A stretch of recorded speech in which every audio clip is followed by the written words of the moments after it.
नंतर जे तुम्ही व्यवहारात वागताल त्यावेळी सर्व इंद्रियांना क्लोरोफॉर्म दिल्यासारखी स्थिती असेल, पॅरालिसिससारखी बॉडी होते सगळे इंद्रिय.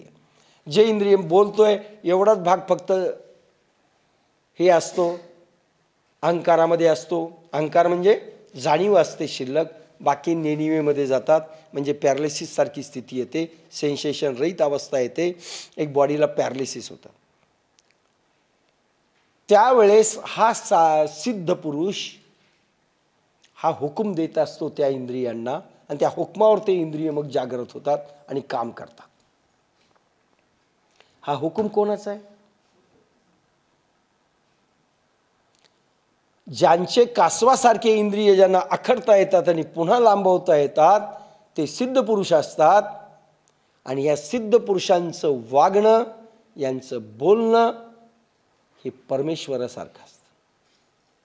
कारण त्यांच्यामध्ये ते बोलत नसतात, परमेश्वर इच्छा निर्माण करतो, परमेश्वर हे करतो, म्हणून त्या गुरुला देव म्हटलंय. गुरुदेव केव्हा होतो की ज्या वेळेस मी बोलत नाही, माझा परमेश्वर बोलतोय अशी तुकोबांची वाणी त्याला सांगता येते नाही, त्याच्या अनुभवात येते. आपुलिया बळे नाही मी बोलत, कृपा सखावंत वाचा त्याची. आपुलिया बळे नाही मी बोलत, कृपा सखावंत वाचा त्याची. कृपा सखावंत त्याची वाचा आहे. आणि हे जोपर्यंत अनुभवाला येत नाही तोपर्यंत निरार्थता नाही. आणि जोपर्यंत अशी भाषा येत नाही, एखादा महाराज बोलायला लागतो बहुतेक अरे नाही, असा अनुभव नाही आहे त्याचा. होते का पॅरालिसिस सारखी बॉडी? पॅरालाइज होते. असे हात फिरवतात उठताना, तुम्हाला हात फिरवावा लागतो मुंग्या आल्यानंतर. साधक अवस्थेत, सिद्ध अवस्थेत तर कंप्लीट टॉनिक कुंभकच करावा लागतो पुष्कळ वेळेस, आज्ञा द्यावी लागते, नाही ते पॅरालाइज होते ही बॉडी. नाही पॅरालाइज झाली तर समजायचं हे अजून सिद्ध नाही आहेत. अरे खाना खुना आहेत या, उगीच कोणालाही आपण मोठे समजतो. तटकन उठून चालायला लागलं की ती का मोठी माणसं आहेत? तुम्ही देखील साधक अवस्थेमध्ये मुंग्या आले तर पटकन उठू शकत नाहीत. काही महाराजांना उचलावं लागतं, तुम्हाला वाटतं पॅरालाइज झाली, तसं नाही आहे ते.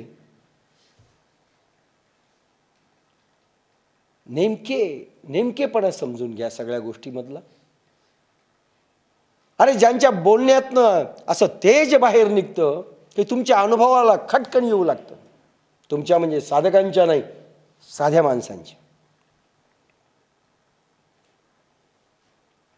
साधक हा बॉडीनी व्हायब्रेटिव्ह असतो, सेन्सिटिव्ह असतो. त्याला कोणीही एखाद्या मंत्रांच्या ऋचा ज्या ब्राह्मणाला कुंडलिनी जागृत नाही त्यांनी म्हटल्या तरी याला अनुभव येतो. म्हणून तो सिद्ध असं मानू नका म्हणणारा. त्या शब्दांमध्ये ती पॉवर आहे, फ्रिक्वेन्सी आहे, आणि हा सेन्सिटिव्ह आहे. सर्वसाधारण माणसाला काय होतं त्याच्यात मजा आहे. सर्वसाधारण माणसाला देखील देता आलं पाहिजे. खरं म्हणजे स्वतःचं काही सांगू नये, पण जळगावला एका प्रवचनामध्ये तुकारामांचं आकाश उड्डाणाचा अभंग होता, आम्ही वैकुंठवासी. हा अभंग सांगत असताना एक पत्र आलं मला की आकाशात उडाल्यासारखं रात्री झालं मला. असे अनुभव यायला पाहिजे साधारण माणसांना. सिद्ध अवस्था कशाला म्हणतात? हळूहळू एक एक गोष्टी समजून घ्या. ब्लाइंड फेथ ठेवू नका. ब्लाइंड फेथ जर तुम्ही ठेवला कचरा कुंडी होईल आपल्या याची. ठीक आहे, सर्वांना नमस्कार करा, आमचं काही म्हणणं नाही. आपण भूताला नमन करतो, करायला हरकत नाही, पण जाणीव आतमध्ये ठेवायची. स्टेज काय? भोळ्या समजुती काढून टाका, कारण आपल्याला समजलेलं नसतं म्हणून ते श्रेष्ठ असतात. जव निरार्थता नाही. आणि निरार्थता कशाला म्हटली? या 4 गोष्टी मी कर्माच्या सांगितल्या, तपासून पहा. जव निरार्थता नाही, उलट कर्मकांडांचे प्रयोग नंतर संपलेले असतात यांचे. तव व्यापार असे पाही, तो संन्यासी असो की ग्रस्ताश्रमी असो, जोपर्यंत अशी निरार्थता येत नाही व्यवहारात देखील, तोपर्यंत हा संसारी आहे, कर्मबंधनामध्ये आहे. मग संतुष्टीची ठाई कुंठे सहजे, म्हणजे कर्म करणे असतेच हे लक्षात ठेव. मग आत्मतृप्ती प्राप्त झाल्यावर ते कर्म आपोआप थांबते. काय इच्छांच्या मागे माणूस पळायलाय? का पळतोय? खरं म्हणजे ही ओवी घेतली नसती, काय सांगितलं मागे माहिती नाही, पण सगळं नवीन आहे म्हणतात म्हणून सांगतोय. आत्मतृप्ती कशाला म्हणतात? मी म्हटलं ना, इडली सांबार खाऊ वाटतं, खाऊन टाकलं, तृप्ती झाली. तसं विषयांचं नसतं. विषय एक खाऊ वाटला तर दुसरा उद्या खाऊ वाटतो, घंट्याभराने दुसरं खाऊ वाटतं. काही माणसं पहा, पुरुष सांगतात स्वयंपाकाला काय करायचं, बायको विचारते काय करायचं, उद्या थालीपीठ. संध्याकाळी प्रत्येक मेनू तयार. सध्याचे लहान लहान पोरं मेनू देतात, डब्यात काय टाकायचं. इच्छा वासना सतत वाढत जाते. इच्छा वासना एक तृप्त झाली म्हणजे पुन्हा काही लागत नाही असं नाही, दुसऱ्या इच्छेची दुसरी इच्छा जन्म घेते. आत्मतृप्ती झाली, कारण काय शोधता हो तुम्ही या इच्छामधनं, या सुखोपभोगनामधनं, वस्तूंचा उपभोग, विषयांच्या उपभोगातनं आपण आपलं संबंध आयुष्य बर्बाद करतोय. कशा करता? प्रत्येकाला विचारा, तो मग तुम्हाला आनंद मिळतोय, त्याच्यातनं सुख मिळतंय, पण टेम्पररी मिळतोय, सुखाची झलक मिळते, खरं सुखच मिळत नाही. टेम्पररी आनंद मिळाल्यासारखा वाटतो आणि दुसऱ्या वस्तूंच्या आणि विषयांच्या पुन्हा मागे लागतो, पुन्हा धावतो. म्हणजे परमनंट आनंद, परमनंट सुख मिळत नाही विषयातून आणि याच्यातनं. वाटतं पैशात सुख आहे, खूप पैसा मिळाल्यावर नाही.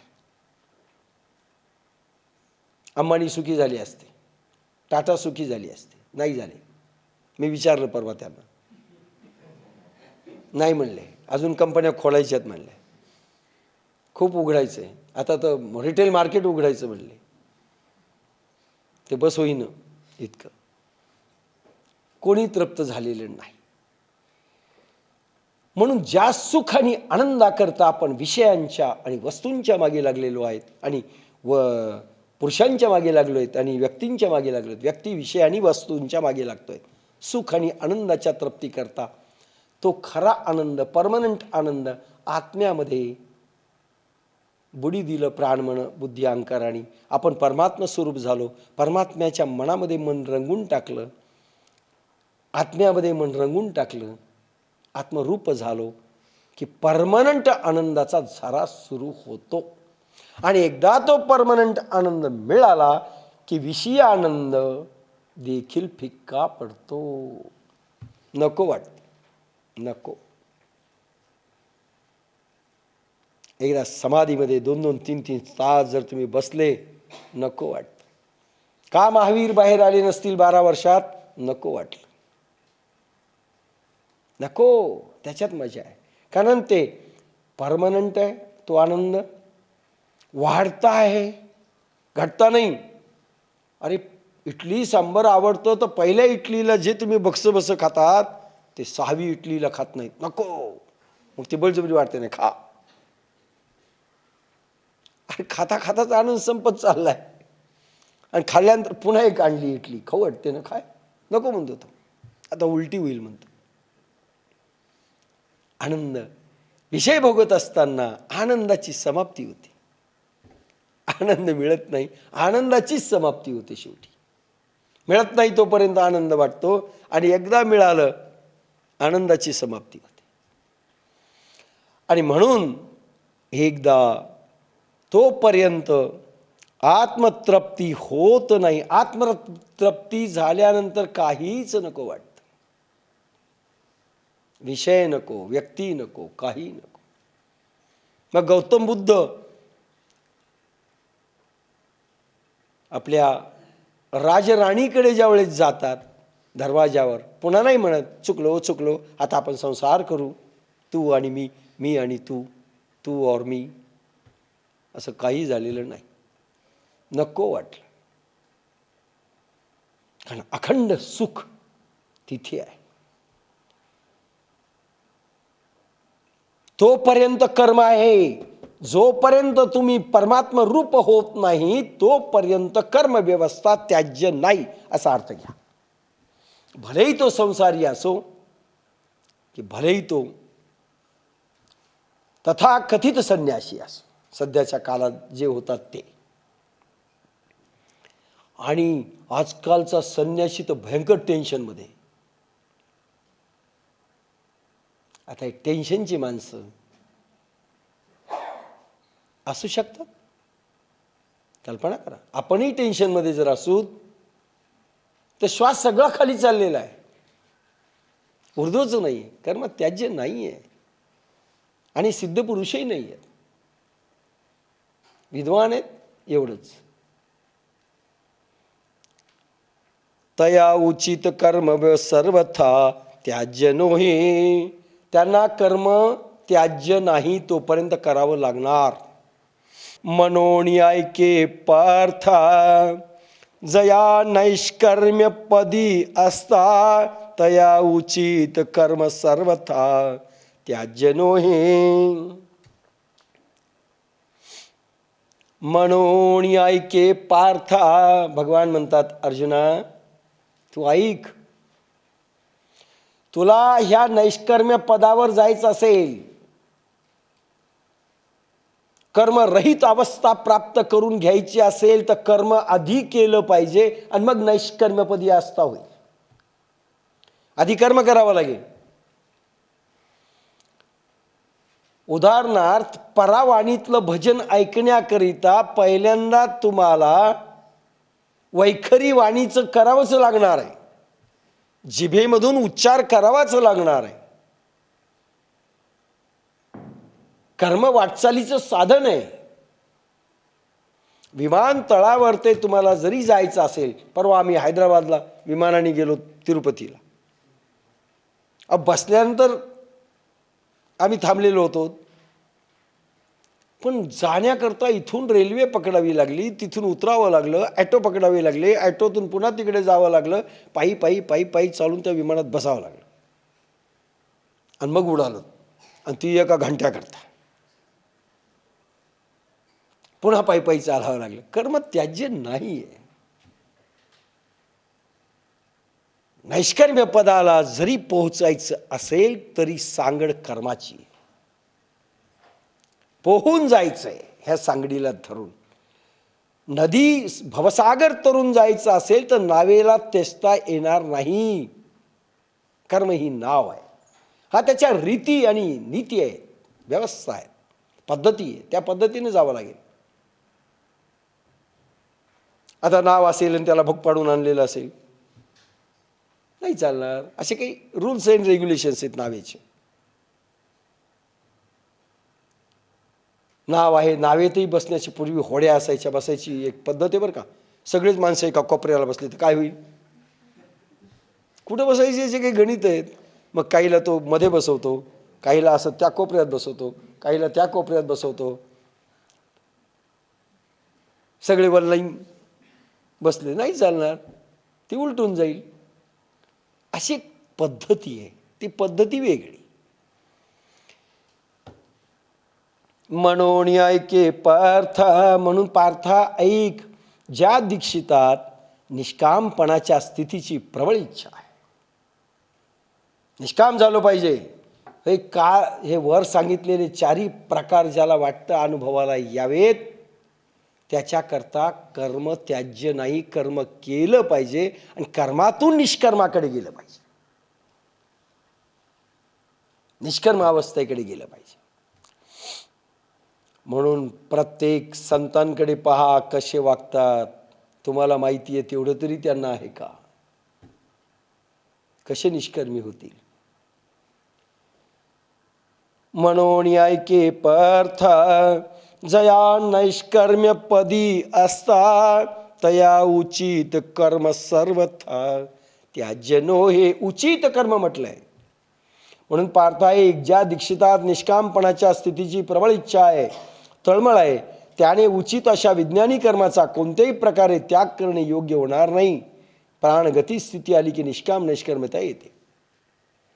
वर सांगितलेलं आहे तुम्हाला, पण व्यवहारातलंही सांगितलं. इथे फक्त साधनेचा भाग सांगितला आहे बाप्पासाहेबांनी, व्यवहारातलंही तुम्हाला सांगितलं. कर्म त्याग करता येत नाही, त्याच्यामधून निष्कर्मता करायला पाहिजे. आणि आपुला लिये चाडे अपा दिले हे मांडे की त्यजिले कर्म सांडे ऐसे आहे. वा. आणि आपुला लिये चाडे, इतक्या ओव्या सुंदर आहेत बरं. माऊलींनी जे सायन्स सांगितलंय आणि भगवान गोपाल कृष्णाने जे दिलंय, कुठेच नाही. गडबड करून टाकली कर्म. पण कर्मावर कोणी काही फारसं बोलत नाही, आणि बोलत असलं तर काही बोलतात, काही बोलतात. भक्तीवर भोंगळ बोलतात आणि कर्मावर कठीण बोलतात. जे त्यांनाही समजलेलं नसतं म्हणून तुम्हाला वाटतं आपल्याला समजत नाही. त्यांनाही समजलेलं नसतं. जी गोष्ट तुम्हाला समजत नाही ती गोष्ट त्यांना समजलेली नाही, पहिल्यांदा समजा. काही नाही, मोठमोठे बंबास्टिक शब्द टाकतात, काही नाही. निष्काम कर्मयोग आणि अर्थ काही सांगते.